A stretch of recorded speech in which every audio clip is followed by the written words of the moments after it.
এবারে জন্মদিনে বড়ি বেগমকে চমকে দেওয়ার একটা উপায় বার করেছি। উজির, বলো তো দেখি কি উপায়? নবাবের সাজিশের হদিশ পাওয়া আমার বুদ্ধিতে নামুমসাক বহুত বড়িয়া কোনো মতলব আছে। এবারে বেগমের জন্মদিনে বিরাট একটা উৎসব করব। সারা দেশ থেকে মহান মহান অতিথিদের নিয়ে আসা হবে। দুনিয়ার সেরা সেরা খাবার, সেরা সেরা গাইয়ে, সেরা সেরা বাজিয়ে, সেরা সেরা নাচিয়ে রাতকে দিন করে দেবে এমন রোশনাই। রেস্ট নাই। কি বললে? বহুত বড়িয়া আপনার সোচ, লেকিন মাফ করবেন হুজুর, রাজকোষের অবস্থা খুবই খারাপ। উৎসব করার মতো তো রেস্ট নাই জাহাপানা। কোনো কথা শুনতে চাই না। আমি হলাম গিয়ে বাংলার নবাব। আমি আনন্দ হই হুল্লোড় করবো না তো কে আর করবে? একদম ঠিক জাহাপানা, কিন্তু কর বসিয়ে টাকা তোলো। সব কিছুতেই কর বসানো আছে জাহাপানা। হাসি কান্না ছাড়া আর কোনো কিছুতেই কর বসানো যে বাকি নেই। তার ওপরেই কর বসাও। হাসি কান্নার ওপর কর? না, শীতকাল আসছে, বসাও বসাও কর হাঁচির ওপর। হ্যাঁ, হাতির ওপর কর? বসাও। ওরকম মুখ করে আছো কেন? যদি না পারো তো বলে দাও, আমি অন্য উজির নিয়োগ করব। আমি আজই ঘোষণা করে দিচ্ছি, এবার থেকে হাতির ওপর কর দিতে হবে। হ্যাঁ, তো জানাব, এতে প্রজারা যদি ক্ষুব্ধ হয়? আরে বাবা, প্রজাদের কাজই তো মাঝে মাঝে ক্ষুব্ধ হওয়া। তা ঠিক হুজুর। আমাকে কদর করে এমন কিছু সন্ডা আছে, তাদেরকে কাজে লাগাতে হবে। বহুত খুব জাহাপানা। তাহলে হাঁচি গোনার লোকের ব্যবস্থা করে নি। ওই সন্ডারাই হাঁচি গুনবে। ওদের স্বেচ্ছাসেবক হিসেবে নিয়োগ করো। বহুত খুব জাহাপানা। সব জায়গায় লোক পাঠাতে শুরু করো, তবে কৃষ্ণনগরে বেছে বেছে লোক পাঠাবে। আর মনে রেখো, ওখানে গোপাল আছে।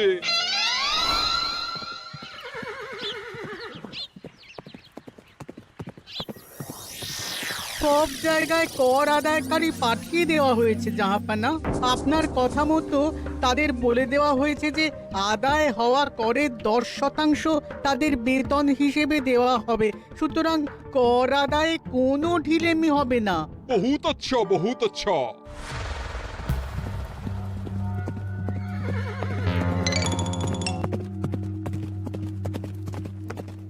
হ্যাঁ, তুমি ঠিক পড়েছো তো মন্ত্রী? হাঁচির উপরে কর? বলেন তো, আর একবার পড়ছি মহারাজ। আসলে এটা নবাবই মশকরা। আমাদের নবাব যে খুবই রসিক মানুষ তা তো আমরা দেখেছি। বারবার কৃষ্ণনগরের সঙ্গে রসিকতা করতে গিয়ে হাঁড়ি ফেটে রস একেবারে মাখামাখি হয়েছে, আর সারা গায়ে পিঁপড়ে ধরেছে। মস্করা নয়, একদম সত্যি কথা।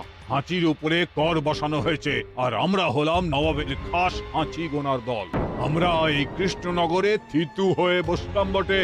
এবারে হাঁচি গুনবো আর মোহর আদায় করব। গোপাল, তুমি কি বলো? সর্দার, তোমাদের এখানে আসা একেবারেই লোকসান হয়েছে। কেন মশাই? আচ্ছা, আপনি গোপাল? না না, আপনার কোনো কথাই শুনবো না। আমাদের বই বই করে বলে দেওয়া হয়েছে, গোপাল হইতে সাবধান। সর্দার, আমি তোমাকে সাবধান হতেই বলছিলাম।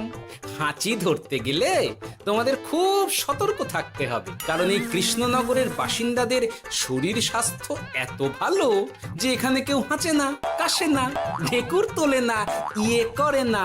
বলেন কি মশাই? এটা তো নবাবকে জানাতে হচ্ছে। যাও যাও, এক্ষুনি মুর্শিদাবাদে ফিরে গিয়ে নবাবকে জানাও। ওরে, কেউ এদের যাওয়ার ব্যবস্থা করে দে। ওই তো হেঁচেছে। হাঁচি এক, পুরো এক মোহর। হাঁচি দুই, দুই মোহর। আরে, এটা তো হাঁচির বাচ্চা, এটা তো ধরলে চলবে না। কেন? হাঁচি হলেই তো হলো। কি করব সর্দার, লিখবো? দেখ, একবার গুনিয়ে যখন ফেলেছি পুরো ছাড়তে পারবো না। আধমোহর লেখ। এটা কাশি, কাশিতে কোনো করের কথা নেই। ওরে লেখ লেখ লেখ লেখ লেখ। হাঁচি তিন, পুরো এক মোহর। হাঁচি চার।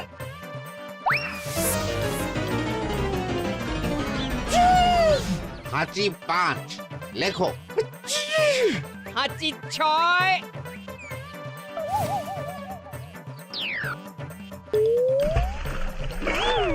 যা যা কি রে, শুনেছিলাম কৃষ্ণনগরের মন্ত্রীটা মাথা মোটা, প্রমাণ হয়ে গেল। জল থেকে উঠবে যখন ঠান্ডা লেগে হাঁচি তো আরো বাড়বে।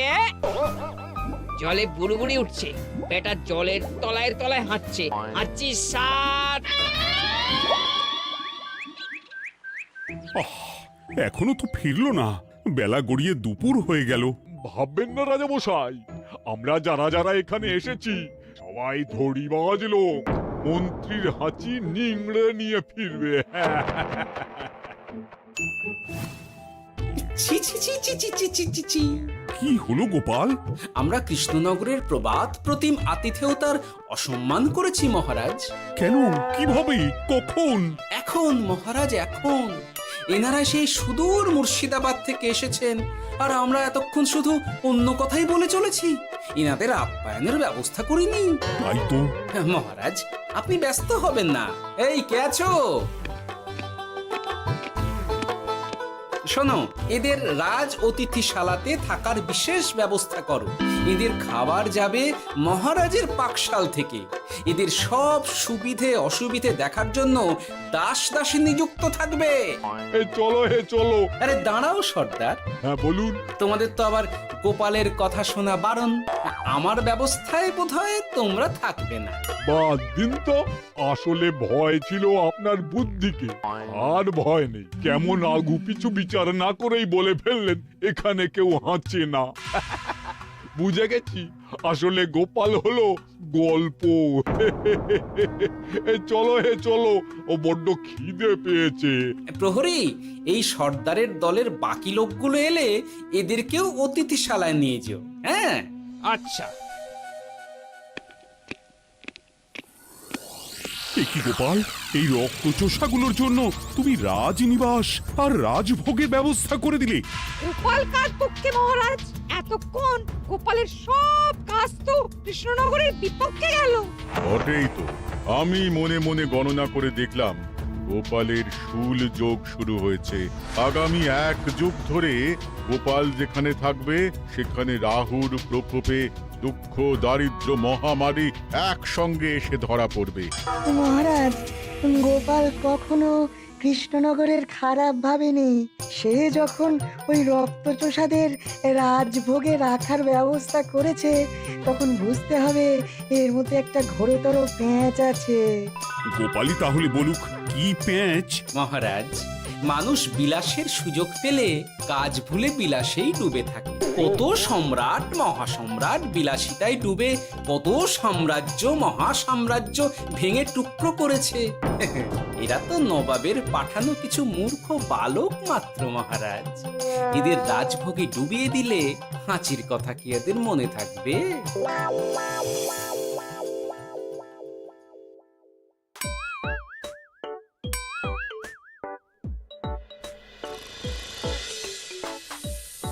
কি ব্যবস্থাপনা সব ঠিক আছে তো? হ্যাঁ হ্যাঁ, খাসা ব্যবস্থা হয়েছে। আপনারা আমাদের অতিথি বলে কথা, আরাম করুন।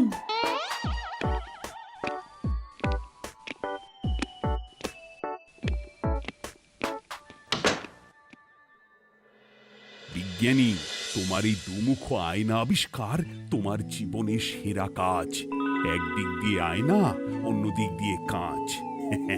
কেউ জানতেই পারবে না যে তার উপর নজর রাখা হচ্ছে। অনবদ্য অনবদ্য। মহারাজের জয় হোক। কিন্তু মহারাজ, এই কৃতিত্বের মূল ভাগীদার আমাদের মন্ত্রী। তাই নাকি? হ্যাঁ মহারাজ, মন্ত্রীর দুমুখো কাজকর্ম দেখেই দুমুখ আয়নার কথা আমার মাথায় আসে। মুখ সামলে কথা বলো বিজ্ঞানী। ওরা শুনতে পাচ্ছে। যা চেঁচালেন 20 ইঞ্চির দেওয়াল ভেদ করে ওদিকে চলে যাবে কথা। এই কে যেন কাকে মুখ সামলে কথা বলতে বললো? ওই ওই বাইরে কেউ বলেছে। এই তোমরা সবাই শোনো, অতিথিদের যেন আদর যত্নের ত্রুটি না হয়। আমি আর যাই, কাল সকালে আসবো, কেমন? গোপালকে নিয়ে নবাব আর উজির যেমন ভয় দেখিয়ে দিয়েছিল, গোপাল কিন্তু সেরকম নয়। এই তোরা কি বলিস? না না না না না না, গোপাল একটু ওই হাবা গোবা আছে দাদা। দেখো দেখি কেমন বুক পেতে দিয়েছে, এবার ওদেরই বুকে বসে ওদেরই দাড়ি ওপরাবো। গোপালের জবাব নেই, ঠিক সামলে দিল। মহারাজ, এই প্যাঁচটা আমার মাথাতেই এসেছিল, কিন্তু ওই যে নাকে মাছি ঢুকে গিয়েই সব বরবাদ হয়ে গেল। মহারাজ, এই পরিকল্পনা যদি মন্ত্রীর মাথাতে আগে এসে থাকে, তাহলে এদের মন্ত্রী আমার চেয়ে ভালো করে সামলাতে পারবেন মহারাজ। বটেই তো, এই দায়িত্ব আমি নিলাম মহারাজ।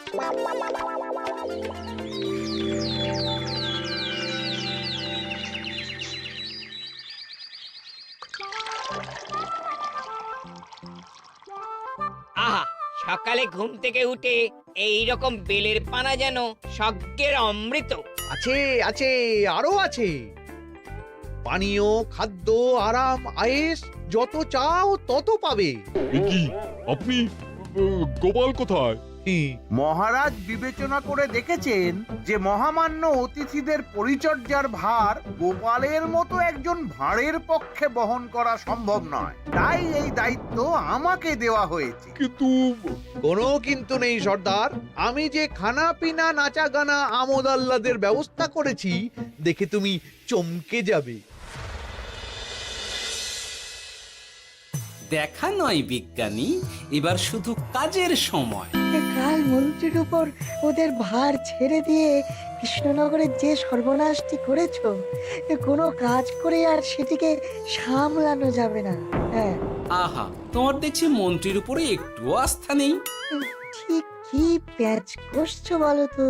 প্যাচের কথা পরে হবে, তোমাকে যত তাড়াতাড়ি সম্ভব হাঁচির ওষুধ আবিষ্কার করতে হবে। হাঁচির ওষুধ? হ্যাঁ, হাঁচির ওষুধ।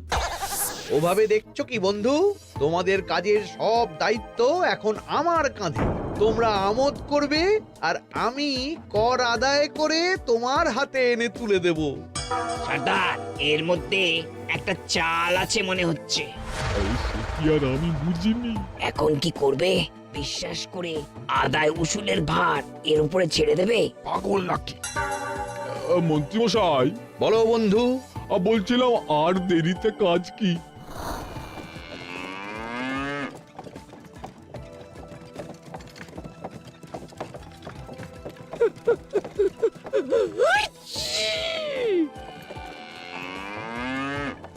মন্ত্রী, লেখো হাঁচি এক।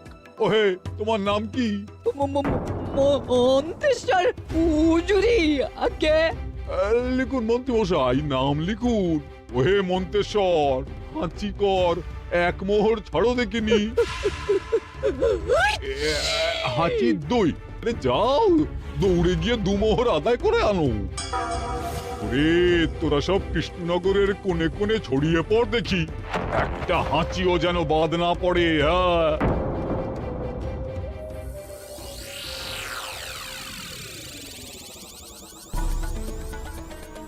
এটা হুজুরে আলাক বর্ধমান, খাম্বাস এবং কৃষ্ণনগর থেকে। চমৎকার চমৎকার। তাহলে গোপাল কিছু করতে পারেনি, আমাদের যুব শক্তি কৃষ্ণনগরকে পুরো নিংড়ে নিয়ে আসছে।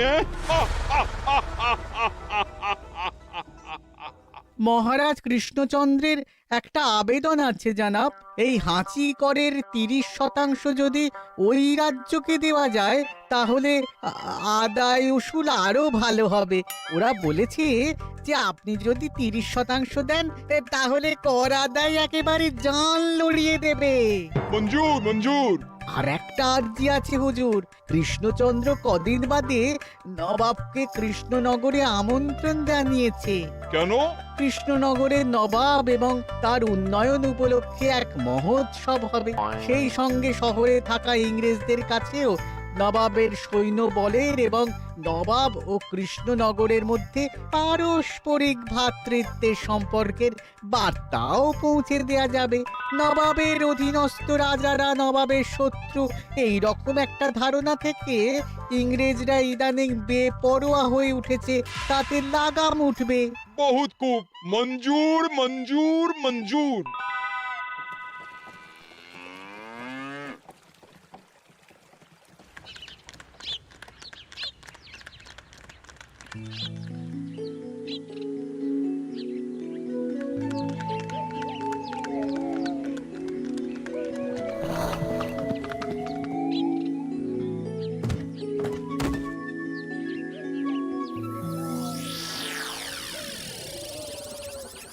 কি ব্যাপার গোপাল?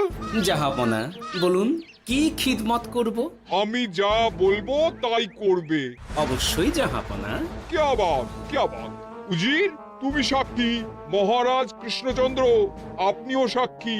গোপাল আমাকে কথা দিয়েছে আমি যা চাইবো তাই করবে। গোপাল, তুমি আমার সঙ্গে মুর্শিদাবাদ যাবে। এখন থেকে আমার দরবারের বিদূষক হিসেবে থাকবে, কেমন? ওরে ওরে ওরে ওরে ওরে, তোরা বাজনা বাজা। এখন থেকে গোপাল আর কৃষ্ণনগরের নয়, গোপাল মুর্শিদাবাদের। চলছে বাজা।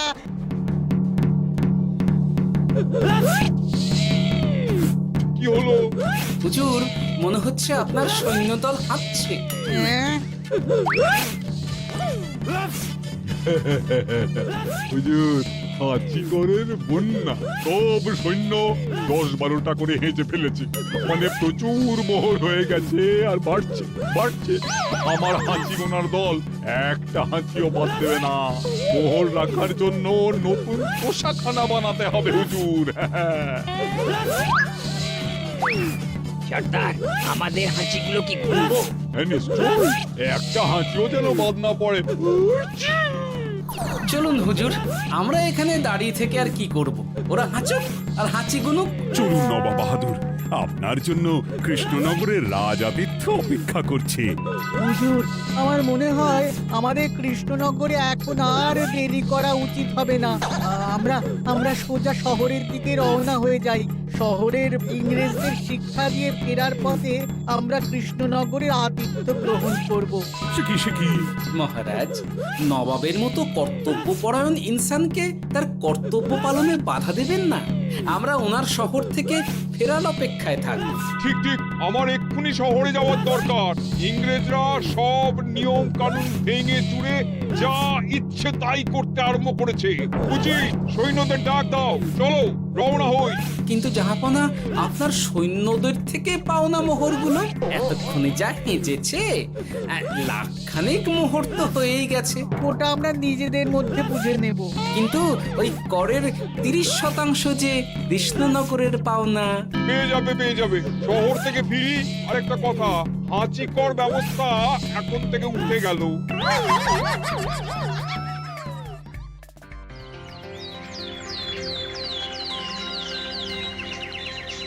মহারাজ, কিভাবে গোপাল ভাঁড় মহাশয় নবাবের উন্মাদের মতো জারি করা ওই হাঁচিকর থেকে আমাদের সকলকে রক্ষা করেছেন তা আমরা সকলেই জানি। সমাজের তরফ থেকে তাই গোপালকে সামান্য উপহার।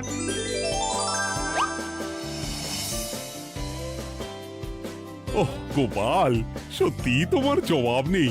কিছুই হতো না যদি না বিজ্ঞানী ওই হাঁচি চূর্ণ আবিষ্কার করত। এই উপহারের অর্ধেক কিন্তু বিজ্ঞানী। সবই তো বুঝলাম, নবাবকে সৈন্য সহ নিমন্ত্রণ থেকে সৈন্যদলকে হাঁচি চূর্ণ মাখানো, চাঁদোয়ার তলায় ঢোকানো পর্যন্ত। কিন্তু চাঁদোয়া থেকে হাঁচি চূর্ণ ঝরে পড়লো কি করে, সেটাই তো বুঝলাম না। এটা তুমি বলো বিজ্ঞানী। শব্দের বাতাসে কম্পন তৈরি হয়। গোপালের হাততালিতে আমার ঘরের শাড়ি থেকে হাঁচির জন্য ঝরে পড়েছিল। এখানে চাঁদোয়া থেকে ঝরে পড়েছিল বাজনার শব্দে। কি ব্যাপার বিজ্ঞানী, তুমি এখন ছেলে খেলা করছো? হাঁচির ওষুধ হয়ে গেছে। হয়ে গেছে। মূল উপাদান তামাক, গোলমরিচ আর আলকুশির গুঁড়ো। কাজ হবে। হাততালি দাও। হাঁচ! কাজ হলো। ব্যাপারটা কি হলো? ওই শাড়িটাতে হাঁচি চূর্ণ মাখানো আছে, তোমার হাততালির শব্দের কম্পনে ঝরে ঝরে পড়েছে। একবার নাকের কাছে এলে পিঁপড়ের থেকে পিশাচ, হাঁচতেই হবে, হাঁচতে হবেই হবে। নবাব যদি বাজনা বাজাতে না বলতো। আমাদের বাজনদাররা তৈরি ছিল মহারাজ। যাক, সবই ভালোই ভালোই মিটে গেল। যার শেষ ভালো তার সব ভালো। ব্যাস, এখন শুধু একটাই কাজ বাকি। নবাবের কাছ থেকে করের 30% বাবদ পাওনা মোহর মুর্শিদাবাদে গিয়ে নবাবের কাছ থেকে তুমি নিয়ে আসবে। আচ্ছা মহারাজ।